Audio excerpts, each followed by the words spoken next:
It's not your typical 9 to 5, but for Bill Hoxie, it's another day at the office. He works at a Catholic monastery. Here, cloistered nuns pray behind iron gates inside a walled-off property on a plot of land in southern Maryland. Bill takes care of the grounds and serves as the nuns' carpenter. He grew up Protestant and never thought he'd end up here. He just told the nuns he could work on a project for them a few years ago. I've been here ever since. Visitors to the Mount Carmel Monastery can come to the chapel, museum, and gift shop or enjoy the peaceful spaces outside. But Bill's work also takes him through to the other side of the wall, a place off limits to the rest of the world, giving him a rare glimpse into life inside this sacred enclosed space. So the sisters are truly in love with Jesus in a way that I'd never witnessed. Of course, when you're in love, you're happy, and so the sisters are the happiest women I've ever met in my life. Hello. Hi. How are you? I'm fine. Don't let the bars of this cloister fool you. So sometimes people look at it and they think, oh, they're imprisoned. The divide symbolizes the nuns are set apart for union with God. Reverend Mother Maria Bernardina, the prioress here, says the women in this cloister aren't held back from enjoying a profound, joyful freedom. It's a deep down happiness when you're doing God's will. Then you're free. You don't have to be in the cloister to be free. But for us, that's our calling. And so we're saying yes to God, we're living our life fully, and we're free. And the location is significant. They live out their calling at Mount Carmel in Port Tobacco, Maryland, the first monastery for religious women in the U.S., founded in 1790. These nuns make up a small part of a global community of religious men and women called Carmelites. And the order's story in the U.S. starts here. The sisters who founded this monastery planted their Carmelite spirituality on this holy ground, and it continues to thrive today.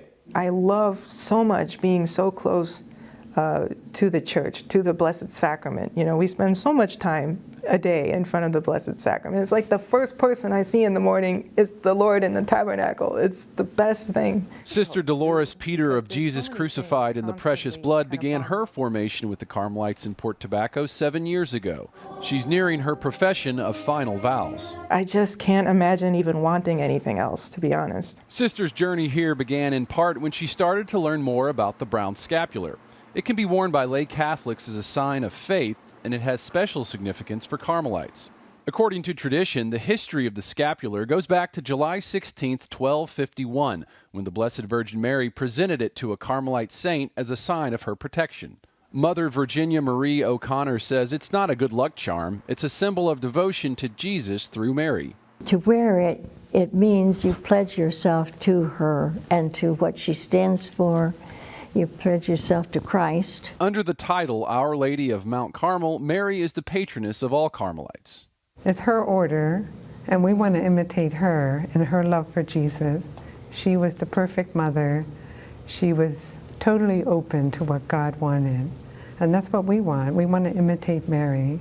We want to draw closer to Jesus in our daily life. Friendship with Christ, that's what prayer is. Our life is a love affair with God, you know, with Jesus. The Carmelites live in community and have time for work and recreation, but the main focus of their lives is prayer for the good of the church and the world. Our vocation is prayer.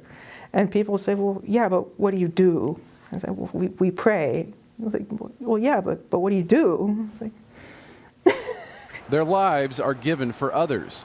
Among those who left a worldly life to enter the Carmelite order have been some famous saints, including St. Teresa of Avila, St. John of the Cross, St. Therese of Lisieux, and St. Teresa Benedicta of the Cross, who said, "Those who join the Carmelite order are not lost to their near and dear ones, but have been won for them, because it is our vocation to intercede to God for everyone." At Mount Carmel, a simple, prayerful, sacrificial life of faith is practiced in the cloister, but it can also be lived outside the walls. Carmelite spirituality is, I think, something that the world badly needs today. There's so much clutter, so much distraction in the world. John Coleman has learned a lot from the Carmelites. He's come to daily mass at the monastery chapel for years. His own prayer life has grown seeing the nuns' commitment. Their commitment to prayer.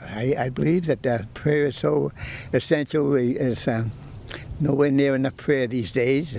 I think we had more prayer, we'd have about less problems in this world. When I come here, I feel at peace and I feel closer to God, quite honestly. Kathleen Christensen is a wife and grandmother from Florida. She visits Mount Carmel each summer. Kathleen is a secular Carmelite, meaning she's made vows to take her own faith more seriously within her day-to-day life. The Carmelite spirituality is one of prayer, devotion, contemplation, and I knew that that was missing in my life. It was just something I felt. Carpenter Bill Hoxie wasn't sure what was missing from his own life, but he found it when he started working here for the sisters a few years ago, not long after he converted to Catholicism. These nuns have shown Bill what it means to have complete trust in Jesus. He will lead you to something better than you could imagine. Mark Irons, EWTN News in Depth.